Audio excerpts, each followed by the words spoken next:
The Oldrey Family Bestiary.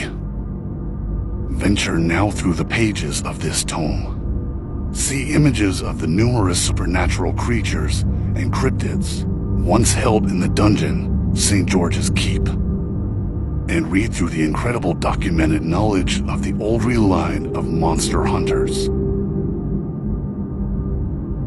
Explore these pages to uncover hidden knowledge passed down through at least 7 generations, with information about multiple types of vampire, demons from the bowels of hell, different breeds of werewolf, mysterious sea creatures, beings of the Fey realm, and massive beasts of myth. And more is yet to come as I document the harrowing story of the Oldrey's greatest adversary, Dmitri Vodeska, the Unmaker, a vampire sorcerer, burned into something worse from his time in hell. Learn his full story soon. Of the many lycanthrope breeds, one stands out above all. More ferocious than cursed werewolves, more evil than the diabolical wolfmen, more mysterious than the heroic Kursnik. The Voltkin are the true horrors of the Lycan world. Monstrous semi-divine wolf beasts on par with the most ancient elder vampires, and even many levels of demons summoned from hell. My ancestors, the Oldrey family of slayers, was well versed in the hunting of lycanthropes and had much to say about this particularly heinous type of supernatural creature. They wrote that these monsters' bestial power was said to derive from the Norse god Loki and his son Fenrir, the god-slaying giant wolf. The Voltkin have full control of their transformation, which involved the wolf underneath tearing out of their human flesh.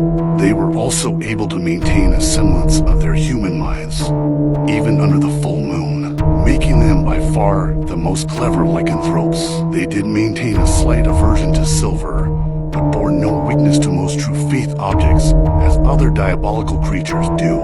The only exception being totems of Thor, son of Odin and Norse god of thunder.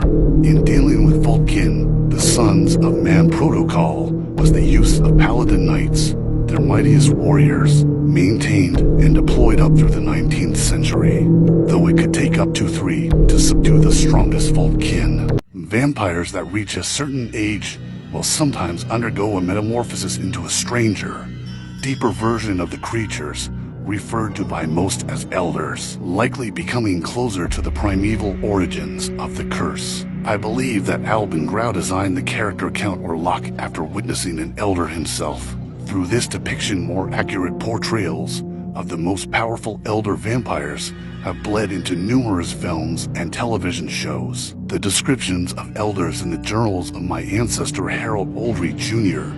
paint them as dramatic exaggerations of their younger counterparts. While they display incredible supernatural abilities and need to feed less frequently, they are also the source of most popularly believed vampire weaknesses, including a much stronger aversion to true faith objects, prayer, and occult tools. They have no tolerance for sunlight, being utterly destroyed by it. They make up for all this, however, in their seeming inability to permanently die. Through unknown means, they return to the world again and again, more monstrous with each passing. It is written that fallen vampires made into haunters by their masters will take on elder features as well, much like the one seen in my home. Elders were also surrounded by paranormal activity.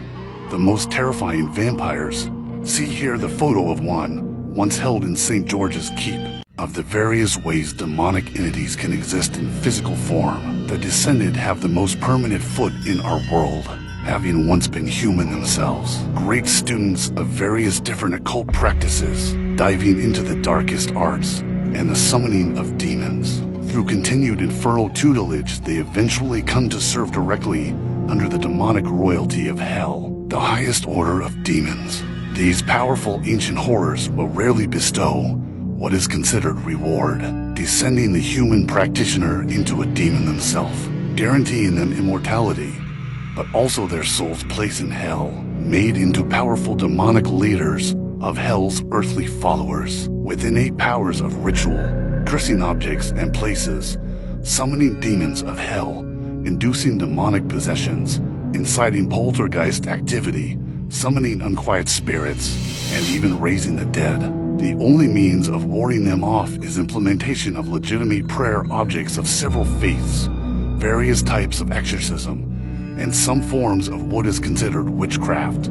But even these are usually impermanent. While disconnecting the descendant from their chosen victims is often possible, it will need to be repeated at some point, and slaying them merely sends them to hell, from which they often return. See here a descendant once held in the dungeon St. George's Keep. Of all the myriad horrors found in the deep seas, the Kulullan stands alone in its pure malevolence. The demonic priests of the ancient horror known as Kululu, a monstrous creature of various mythologies. The Kulullan in its natural state was not so human. Like natural cephalopods, it could alter its appearance in surprising ways. Its base form was a horrific octopus-like entity of terrifying intelligence that could shift into an amalgam human form as part of its goal to instill madness in man, a form of induced psychosis reminiscent of some demonic possessions. Many will see a resemblance to the character Cthulhu of H.P. Lovecraft's mythos. He was certainly inspired by Kululu mythology as well as that of the Sumerian Dayan. The last of the Oldrey slayers believed Lovecraft was of a cosmic cult and used accentuated true knowledge in his stories. The Kulullan represents the closest true entity to his works. What could be called a pagan deep-sea demon, bent on driving humans to madness to the point of taking their own lives, as well as those of others. Slaying them is all but impossible, and disconnecting them from an ensnared target almost equally so. Bogart, Hobgoblin, Hob, and more. These elf or fey entities go by many names. The hunter Harold Oldrey learned much of these creatures from his ally Bridget, a Celtic witch and supposed avatar of her namesake goddess, who was deeply associated with the many fey realms. Many on live tell me the eyes of this photo move, a lingering element of the magical entity. Often called house spirits, it is believed that if gifted things like cream and sugar, they will perform various chores around the house and property. These agreements inevitably turn once the fickle Bogart feels cheated or insulted, resulting in horrific paranormal activity akin to a poltergeist or demonic haunting. To ward them off, several types of herbs, brass bells, and pieces of raw iron work best. Some forms of exorcism worked as well. These already dangerous entities are also often confused with imps, a demonic, much more malicious creature born of occult sorcery, summoned from hell by dark practitioners to serve as familiars and terrorize their chosen targets. Both entity types were once held in the dungeon St. George's Keep. See an enhanced version of the photo of those imps here, as well as an enhancement of this photographed Bogart that seemingly still holds a piece of its spiritual essence. Some supposedly supernatural creatures are no more than very rare animals, described in modern times as cryptids. Multiple menacing creatures of this type were once held alongside the occult monsters and demonic entities in St. George's Keep. Cryptids with a proclivity to hunt humans or engage them in territorial violence were considered the sons of man's prerogative. One such creature was the harpy, winged bird terrors of the skies, described in multiple ancient mythologies as dark magical bird women. The reality seems to be massive man-eating birds of prey with a vaguely human shape. Another are the gigantic man-like ogres from many parts of Europe, described as ferocious giants with no qualms about making meals of humans. They were most likely a race of large proto-humans similar to Neanderthals. Another are the horrific crustacean creatures, half the size of a man. Large crab-like creatures have existed in many mythologies for millennia. These were likely a giant species similar to coconut crabs that hunted humans openly. These well represent the very nature of those things held in St. George's Keep.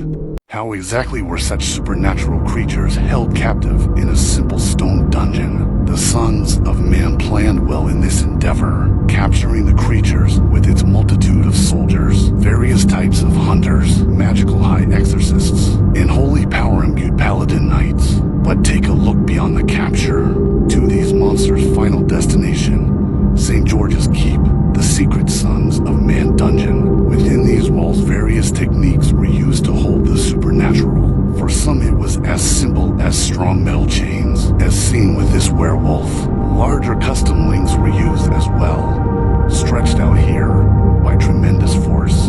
For the more magical or demonic entities, binding sigils of various origins were used to hold them in place, though these were frequently chained up as well. For added safety, given the nature of how they feed off humans, other creatures were confined to incredibly tight coffin-like cells, allowing human guards and researchers to keep a safe distance while dealing with them. Incredibly, the Order also dug out caverns under the keep to create cells with shallow saltwater pools, within which they could hold various of the smaller horrible creatures of the deep sea. There were, however, many beings far too strange and powerful to hold in any such confinement.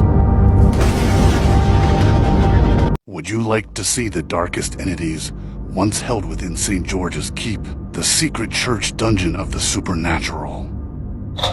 Many were simple cryptids, unknown animals that hunted man. Others were innately supernatural in nature, touched by ancient magics, supposed deities, or even diabolical curses. While not all of their origins were well understood, there were some unquestionably forged of pure evil, either corrupted into new forms by it, or born themselves out of darker realms, and others still with stranger histories, preying on mankind and this world.